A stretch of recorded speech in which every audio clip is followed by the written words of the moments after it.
We're going to be taking a look at antiderivative of trig functions now. Of course, we have 6 regular trig functions, and then we're going to have some other rules that work out pretty nicely.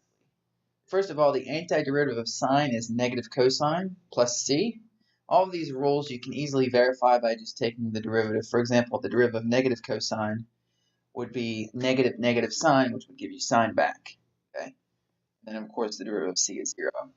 Forget your plus c's, and you can check all these rules out by taking their derivatives.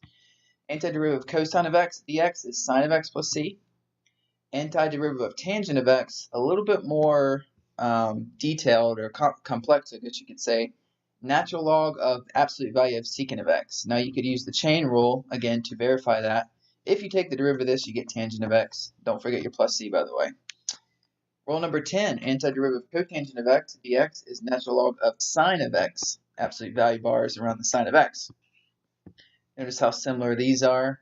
That will help you when you're trying to memorize these. And again, 10 can be verified. If you take the derivative of natural log of absolute value of sine of x, using the chain rule, you will get to cotangent of x. Rule number 11, antiderivative of cosecant of x is natural log of absolute value of cosecant of x minus cotangent of x, all plus c. Number 12, antiderivative of secant of x is natural log of absolute value of secant of x plus tangent of x plus c. Again, that can be easily verified. If you take the derivative of this, you'll get secant of x back. And again, the derivative is just the reverse of the antiderivative and vice versa. And then we just have some rules that easily work out. Rule number 13, antiderivative of secant squared is tangent. Why? Because the derivative of tangent is secant squared. So again, it's just the reverse. Antiderivative is just the reverse of derivative. Rule 14, antiderivative of cosecant squared is negative cotangent of x plus c. 15, antiderivative of secant of x times tangent of x dx equals secant of x plus c. Again, the derivative of secant of x is just secant x tangent of x. And then rule 16, antiderivative of cosecant of x cotangent of x dx is negative cosecant of x plus c. Let's take these rules and apply them in an example. We're going to use the same 4 steps we did before. We have the antiderivative of sine of x over 1 minus sine squared x dx. And you're probably thinking, why are you making all of these complicated? Why can't you just use the simple rule? Well, when you apply a rule, like I said, a lot of times you have to simplify first. Notice I have this underlined in orange. So why do you think I did that? Well, if you think back to trig, this is a Pythagorean identity. Okay, you would not be able to divide this, right, because there's 2 terms on the bottom, but you can use a trig identity. So going back to step 1, I'm going to convert it to a form that we can anti-differentiate. 1 minus sine squared, I'm going to put that in red and show you that it's equal to cosine squared, and that's because sine squared plus cosine squared equals 1. Don't forget your dx. So now we just have sine of x over cosine squared of x. Now we can use our quotient identities to write this as sine over cosine times 1 over cosine. We know that sine over cosine equals tangent. That's also a quotient identity.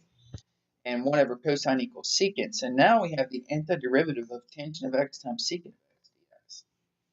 And if you go back and look at these rules we just learned, tangent of x, secant of x, antiderivative of that, regardless of the order, is just secant of x.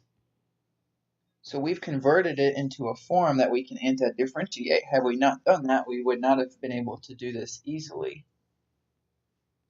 So step 2, we're going to use that rule we just learned. The antiderivative of secant of x tangent of x dx is secant of x. And that's again because the derivative of secant of x gives you secant of x tangent of x.